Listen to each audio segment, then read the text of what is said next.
Энэхүү видеог маань олон улсын бооцооны сайт болох OneXBet хамтран хүргэж байна. Хэрвээ та бүхэн өөрийн дуртай спортод дэмжин бооцоод авахыг хүсдэг бол доорх хавсрагсан байгаа линкээр ороод Sync OneX гэсэн промо кодыг ашиглаад өөрийн эрхээ үүсгэн анхны цэнэглэлт дээр 30% бонусыг аваарай. Үнэтэй заавал 18-аас дээш настай байх ёстой ба санхүүгийн эрсдлээ нэг тэргүүн тавьж хариуцлагатай байна гэдэгт бид итгэж байна.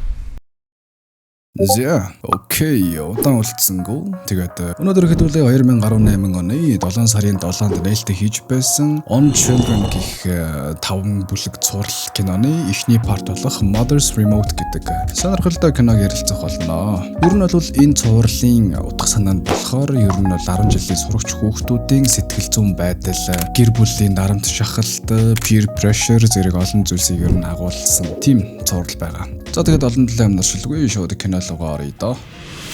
За тэгээд манайхаа таны зурагт болон мониторын дэлгэц нь хагарсан юм уу? Асахгүй аль эсвэл ямар нэгэн асуудал тулгарсан бол та мастер дэлгэц засварт хандаарай. За тэгээд таны зурагт яг яагаад эвдрээд байгаа, одоо үед гараад байгаа QLED, OLED, Neo QLED, Mini LED зэрэг зурагтнуудын аль нь танд тохирох, хаанаас хямдхан зурагт авах гэх мэт маш олон асуудлын шийдлийн талаар та бүхэндээ YouTube-ийн сувгаараа дамжуулан хүргэх гэж байгаа бөгөөд монитор засаж байгаа ASMR бичлэгийн дуу дурсны өндөр чанартайгаар оруулж эхэлж байгаа юм байна шүү. Тэгээд та бүхэн ороод 4K-гаар үзэх боломжтой юм байна. Тэгээд YouTube-ийн линк нь бичлэгийнхаа description хэсэг дээр бүгдийг нь зоочихъя. Тэгээд утас нь 88889102 хаяг нь офицероос дээш өгсөд 72 дугаар хотхонд байдсан байл шүү. Тэгээд page болон Google Maps-ийн линкийг нь доор мөн оруулчихна. Тэгээд та бүхэн зурагттай холбоотой ямар нэгэн асуудал, эргэлзээ, сонирхсан зүйлс ч юм уу байх юм бол бүгдээрээ мастер дэлгэц засвар руу хандаарай. За бичлэг рүү орцгоё. За тэгэхээр нэг OCT-тэй гэхүү нэг авга бишээ. Игч нүүдэл суудал хийж байгаагаар эхлээд нүүлгэллийн ажилтны шороо болгосон мөрийг нь тэр дорн төвчөхгүй мөлхөөд зүлгээд сурж байгаа нэг зураглалаар кино маань эхэлдэг билээ. Мэдээж шинэ байранд ороод гэрээ ширхэг тоос байдгаа, тоос гэдэг зүйлийн зээж байхгүй болтол нь зүлгэж урж байх зураа. Хүүгийнхаа өрөөнөөс нэг сэжиг бүхий хайрцгийг олоод авчихнаа хөрхий. Тэгсэн явахт. Тэр нь сургуулийнх нь баахан ангийн багш нь захирал махирал юу гэдэг баахан тамгуудыг хувлаад авцсан байж таард юм да. Яг дөнгийнхаа дэвтэр эднэр дээрээ л одоо хуурамч тамгаар ээжийг хуурдаг л живүүн баачка юмдагсандаг уу да. За энэ сууж байгаа хэд бол анагийн хүү болон хитэн жандууд нь ба аяллаар явж мопед унах гэсэн мөрөөдлөө ярилцаад. За мөрөөдөлч гэждээ ер нь төлөвлөгөөгөө ярилцаад сууж байгаа нь энэ. Тэгсэн Жакашин чи чамаг цамцаа өгчих гинэ гэсээр ангийнх нь охин хурж ирээд хүүгүүдийн яриаг нь тасалснаар манай GPay гэх гол дүрийн юм. Тэг жандан цамцаа өгөхөөр босоод яваад өгнө. Яг уу краш нь л юм да. За тэгэл манайд чи хуурамч дүнгийн хуудсуудаа хэвлэж аваад хэрвээ ийм муу дүнтэй байгааг маань аав ээж нь мэдчих юм бол хуцалгүй хичээлээ хийгээд юу явуулах гэлээ. Бүр гэрийн хоройн ороо дуусна гэсээр манай хөөч гэртээ ирээд өнөөх тамгуудаа л хайгаад байгаа бол та тэрүүгээр нэг ухад сэндэж хидэж олж үл чадваа гэж. Яг энэ зурн ээж нь Payway гэснээр орж ирээд чи энийг хайгаа юу? Чи чинь яасан бүтлэн бөксөрөө иргсэн хут бацаан бэ? Би чиний төлөө ингэж их зүтгэж байхад чиний байж байгаа царай чинь энэ үү? Тэргээл баахан өглөж байгаад стрессээ хальт нэмэглэх санаатай дэлгүүрээс тамхи аваад харанхуй шөнийн хаан ихтэй харж байнуу тэнд нэг цонх ганцаараа гээрэлтэй бас стэшн дээр эмород бодолт автаа суух зурн нэг реклам яваад байна юм да. Тэгсэн дээр нь явахт. Хэрвээ таны хүүхэд хичээлээ хийхгүй, аав ээжийнхээ үгэнд орохгүй залхуу нөхөр бол та бидэнд хандаарай гэсэн утгатай реклам байсан байж таарсан чинь мань хүн жаал санджаад яасан айтайхан дамшиг вэ гэсэн шигээ сууж байхад нь өнөөх реклам дээр тархийг нь угаагаад байсан борооч нь бүр дүрээрээ гараад ирд юм да. Тэгснээл уучлаарай галаа өгч байгаач гээл. Таны хүүхэд чинь таны үгийг тоож авахгүй байна уу гэсээр өглөө болж Payway чи өглөөнийхөө цаагаа шүүрч авч гараад автобуснаас хоцроод таксийн цуусан чинь Монгол таксины ах нар шиг хамаагүй юм ирдэг ахтай таарад сургууль дээр ирсэн чинь жандууд тана тэр бацаан шээчэд гараа угаадгүй юм байлээ. Тэр харин толгоогоо угаагаагүй олон жил болж байгаа гэтэргээл нэг муулаа сууж байд юм да. Тэгсэн хичээлийн завсалгаанаар нь манай хэд чинь яг өчигдөр энэ цагт яриад сууж байсан зүйлсээ дахиад яриад сууж байд юм да. Бүр өнөөх охин хүртэл ирээлээ өчигдөр нь бүр яг дахин давтагдсан байдаг. Манай хүүч бүр гайхаад шоконд чаалгүй л яах вэ? За тэгэл гэртээ ирээл нуусан байсан тамгаа олж аваад хамаг дүн сурлага хүмүүжлийн эсгүүд дээр өөрөө тамгаа дарж аваад ээж дээр очиод үзүүлсэн чинь ээж нь гаднаа нэх юм хэлэхгүй. Гарааг байгаад хоолойд гэдэгч дотроо бол ааха чи ингэж байгаа биз дээ гэсэн маягтай харагдд юм да. Маргааш нь болоход хамаг юм нь яг ижилхэн дахин нэг өдөр давтагдана. Ингэснээр мань хүн 6 сарын 6-ны лав гарагт лүпд орж байгаа нь энэ юм уу да. Орон гэртээ ирээл дахиад л хуурамч хийвсэн дүнгуудээр тамга дарж байрсаар ороод ирэхэд ээж нь энэ миний чамд өгч байгаа 3 дахь боломж. Чи хизээ ухаарах хүн бэ? Гээд нэг сонин өдөрлөг гаргаж ирснээр хүүгийн нүүрнийх нь урд дарснаар цаг хугацаа дахиад ухарчдсан юм байна лээ. Ер нь бол ээж нь л хүүгээ ухраагаад жинхэнэ дүнгээ харуулах хүртэл нь ухааруулах гэсэн санаа л юм шиг байгаа. Тий. Нөгөө рекламадад байсан юм ч гэсэн бодвол энэ өдөрлөг л юм шиг байгаа юм л та. За тэгэл олон удаагийн ухаарлтын дараа мань хүү жинхэнэ улаан дүнгуудаа барьж орж ирснээр ээж нь би чамаа хизээ нэгэн өдөр ингээд жинхэнэ дүнгээ бариад ороод ирнэ гэж мэдчихсэн юм аа вацаа минь. Маргаашнаас сургуульд явах хэрэггүй. Ээж нь хүүгээ англи хэл болон латин сургалтанд бүртгүүлсэн. Чи тэнд нэг зүйлээ 10 удаа дахин хийвэл хоцрогдол чинь бүрэн арилах байх гэж авд юм да.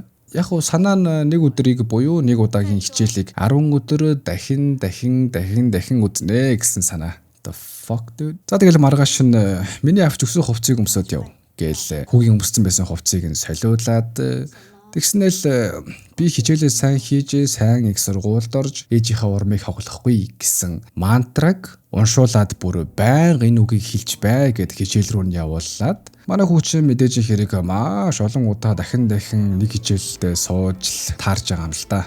Яа. За тэгэл олон өдрийн эцэст нэг өдөр тэндээс гарч сургууль дээр яваад очсон чинь нийлдэг жандууд нь өнөөх зугаалгаар нь явхад нь мөрцөн гэд бөө сүйд мэд. Сүртэй штт. Яа тийм ганц морал үз. Тэгээд ангийнхан багш нь ПВ-тэй хэсэг бөмбөг шидэнгээ яагаад сургуульд ирэхгүй байгааг нь асуухаар нь мань хүүч ээж нь өөр сургуультанд явуулж байгаа талаараа хэлсэн чинь багш нь ээж дээр нь очиж уулзахаар болноо. Барьж идэх нүү яах нь гэсэн чинь яг хөө амьдралд нь ганц тохиолдох одоо тий 10 жилийн төгсөлтийнх нь аяллаар нь явуулах талаар л асууж байгаа. Ууган чавс. Тэгсэн хатуу самар ээж нь мэдээж та миний хүүгийн өмнө шалгалтыг нь өгөх юм уу гэтэргээл бас хурган боловсноор хуцалгүй зайлаа л гээл хөөгөөд явуулцдаг. Мань хүүч ямараад нэг сайхан чилгэр нартай өдөр номын санд ороод ганц сайхан ном уншчихъя гэд очсон чинь нэгэн захын ширээн дээр нэг охины illustration байдаг. Тэгсэн маань PV-ийн хичээлээс илүү зурх зуртай болохоор нөгөө талд нь өөрийнхөө зурдаг стилээр бас зурж гарнаа. За тэгэл босоод хэсэг хийс хурч явж байгаад эргээд ирсэн чинь өнөөх охиныг зурсан охин түрүүний нөгөө нэг охины illustration-ыг зурсан охин өөрөө ирцэн зурж байдаг ба хажууд нь очисон чинь бал ч юм уу полмастер ч юм уу өгөөд хоёулаа цог зурж мураал. Тэр хүндээ бас хөөхөн романтиклаад байгаамаа. За тэгэл танилцаал баахан дуртай зураачтай ярилцаал. Тэндээс гараад салаад явахдаа марын дахиад уулзъя гээл салсан чинь мань хүүгийн зурхийг нь аваад явцсан бололтой бүр аазхан хөдлөөд маргааш дахиад үнэхээр уулзмаар байгаа болохоор ээж дээрээ очиод хэрэг хичээлээ хийж байгаагаа харуулад маргааш шалгалтаа гэж хэлсэн. Би өөрийнхөө жинхэнэ түвшнийг мэдэрмээр байна гэд ээжигээ ятгаад ер нь бол тэр өдрөөс хойш юутаж хэсэгтээ торгосоо сулрахаар болж байгаа нь энэ юм да. Яг хөтэ угаасаа ээж нь хичээлдээ сайн болох гээд байгаа. Тэгээ манай хүү худлаагаас хичээлдээ сайн гэдгийг харуулчихж байгаа. Тэгээд нэг хэсэгтээ яг уу уяанаас алдарч байна л гэсэн санаа. Тэгснээр манай хоёр дахин нэг удаа уулзаж охины гэрт нь очихт нь ПВ-ийн бүх зүйлс нь эмх зэгцтэй жин там байдаг гэрээс нь тис өөр эрх чөлөөтэй гэмэр юм удаа нэг тийм гэр өгтөж авдаг. Охины аав ээж нь хоёул урлагийн хүмүүс байдаг. Тэгээ манай хоёр балкон дээрээ гэх юм уу, террас дээрээ гэх юм уу, мангар том канвас дээр зурж мураал сүлдээ хоорондоо байлдаал. Манай хүүч мэдэрч үзээгүй жаргалыг тэндээс мэдрэх шиг л болно. Орон гэртээ ирээд ээжийнхээ нүдэн дээр хичээлээ маш сайн хийж байгаа залуу шиг харагдах гээл англи хэлээ давтаал. Ээж нь ч магтаал. Мань хүүч бүр давраал. Ээжээсээ лангууга бэлтгэхийн тулд утсан дээр аппликейшн ашигламаар байна гээл. Утас бас байвал их л гоё байна гээл. Тэгсэн маргааш нь сургалтын төвөөс нь багш нь заалгаад ПВ ойрт хичээлдээ ирсэнгүй. Ямар нэг юм болсон юм уу гээл. Ээж нь ч мэдээж амар уурлаа. Тэгсэн ПВ ч гэдэс өвдөөд гэртээ хичээлээ хийсэн гээл ээжигээ хураал. Гэхдээ энэ удаа ээж нь Хүүн ойрд их сайн байсан болохоор өршөөх хөр шийдээд утас авч өгнө хөрхий. Тэгснээ бүр утсаа өгөхдөө хүртэл баахан амлалт аваад зөвхөн дикшнэри ашиглана гэснээ өнөөх мантрага хэлүүлж мэлүүлээл. Яа бас л дарамттай шүү. За тэгэл бидний мэдж байгаагаар мань хүү юу гэж л хичээлээ хийхв. Найз охинтойгоо чатлаа л завгүй. Хичээлээ дуусаад молоор тэнээл нэгнийгээ үнсээл нэлууралдаад явж байхад нь ээж нь тэр бүгдийг нь утсан дээр зэнлий шиг тийм локейшн хардаг аппликейшнийг ашиглаад бүгдийг нь мэдчихсэн явж яадаг. Харин даанч сонирн байсан юм а утас зүгээр өчгөлөөр нь ийм л санаатай байж. Маргааш нь манай хоёрыг хөдөлцөөд явж байхад нь бариад авчнаа.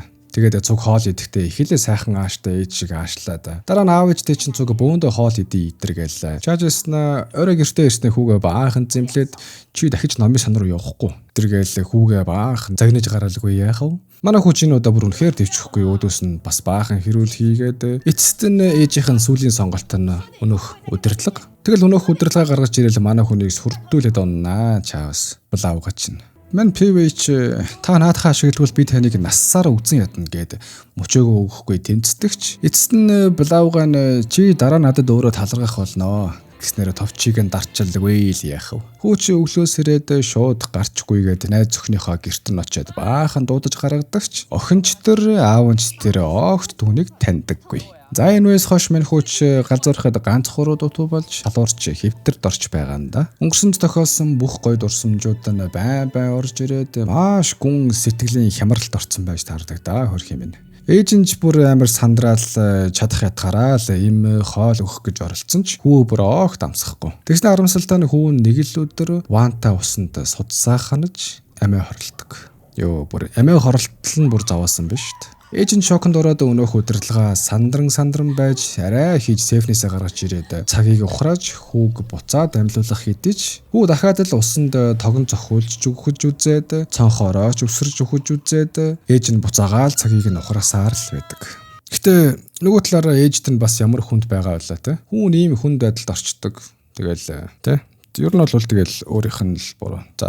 За тэгэл мань хүүч бүр эцэстээ та намайг зүгээр л өхүүлчихдэх үү гэсээр тунар харах уу далайн гүн рүү живсээр байгааг бид олж харна. Стен сүлэгдэж мань хүү том залуу болсон байх ба нэг охинтой цуг сэрд юм да. Тэгэл яг би ч гэсэн нөгөө охин байна да гэж утсан чинь биш. Өөр охин шинэ найз охин л юм уу да. Шинэ найз охин юм чинь тэгэл хэдүүлээ бас шинэ найз охин л гэдээ дуудчих дөө. Тэгсэн мэдээж ээж нь бол энэ шинэ охинд нь дургүй нь ойлгомжтой. Охин ч ээжд нь нэг таатай биш. Ээж нь ч охинд нь нэг таатай биш. Харин хүү яг ээжигээ OCD-тэй бүх зүйлийг цэвэр цэмцгэр байлгадаг талыг нь бүр энэ харилцсан байдаг. За, мань PV одоо бол том компани хязгаарлуулсан юм байна л шүү. Тэ нөгөө хичээлээ сайн хийгээл үр дүнд нь компани хязгаарласан байна. Тэгэд ээж нь туслахаар нь дамжуулаад орой нэг газар уулзахаар басан талаар хэлүүлэхэд очсон чинь нэг баян айлны охин л юм шиг байгаа. Ээждийн цуг сууж ирдэг. Залууч мэдээж нэх нүүр өгөхгүй жоохон хөндөй хандаад байдаг.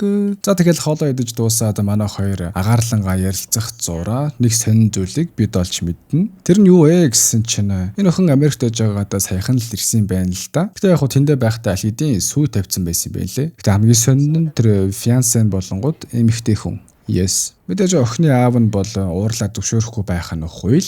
Тэгэхэр нь явахт. Манай охин шууд буцаж нисээд очиод шууд сүү тавьсан юм байна лээ. Харин тэрийг мэдсэн манай залуу нэг зүйлийг ойлгох шиг болсон нь охиныг өөрийнхөө төлөө маш зоригтой шийдвэр гаргаж өөрийнхөө төлөө үйлдэл хийсэн нь түүнд таалагдж генетл X найз өхнөө дурсаад эхэлдэг. Тийм шүү дээ. Угаасаа манай залуугийн хувьд хамгийн дутагдaltaй тал нь ээжийнхээ эсрэг тэмцэж чадахгүй, өөрийнхөө төлөө зориулж чадахгүй байсан нь шүү дээ. Тэрнээсээ болоод одоо хүртэл ингээл харамсаал явж байгаа. Гэртээ очиод сошиал дээр X-ийг хайж болоод их л аим орол шинэ найз охин нь чи ээжээсээ их айх юм аа гэд хэлсэн чинь жоохон дургуйлахаал. Харин ээжигээ Европ руу амралтанд маш их мөнгө төлж арай хийж захиалсан спот шүү гэд явуулах гэж байдаг. За тэгэл ээж нь аэропорт руу таксигаар явж байх зурн отож байгаад гэрт нь ороод өнөөх ид шидтэй удирдлагыг хайж эхэлнэ. За тэгэл арай хийж сейфийг нь олж очоод кодыг нь олон янзаар хийж үздэгч нэг л болж өгдөг шүү. Тэгэр нь явахдаа манай залууч нь brute force гэж гарч байгаа хгүй юу тэнцээ. Яа, ёстой нэг заяан харсан хүүрштэй чи гэмээр нэг зүйл болдог нь. Ээж нь паспортаа гэртээ мартаад явцсан байлгүй л яах вэ те.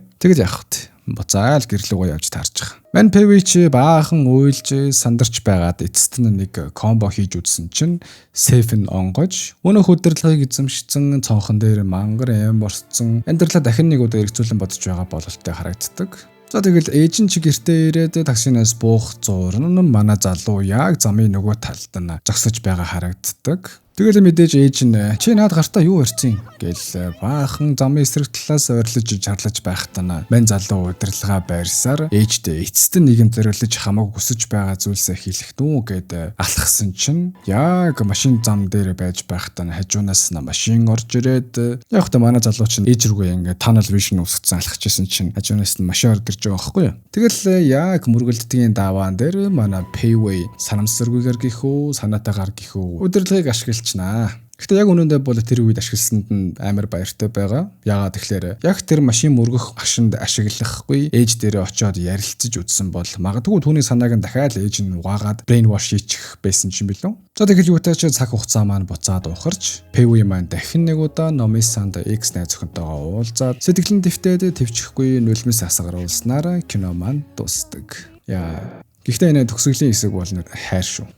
За тэгээд манай үзэгчид хэрвээ анзаарсан бол би кино болгоныгоо ямар нэгэн байдлаар хүүхдүүдтэй ухамсарлуулах зорилготой тийм кино сонгоод эцэст нь дүгнэлтээ илдэг байгаа. Энэ удаагийн кино маань ч гэсэндээ ер нь бол өөрийнхөө ирээдүй өөрийнхөө сонголтынхаа төлөө зоригтой байж гаргасан сонголтынхаа төлөө шийдвэртэй хандаж тэгээд хамгийн гол нь хариуцлагатай байх хэрэгтэй шүү гэсэн мессежийг та бүхэндээ зориулмаар байна. Мэдээж яриг өөрийн сонгосон замынхаа хариуцлагыг мөн үрдэх байх нь чухал шүү дээ. За тэгээд олон юм ярьчихлаа. Тэгээд дараагийн киногоор уулзтлаа. Түр бай.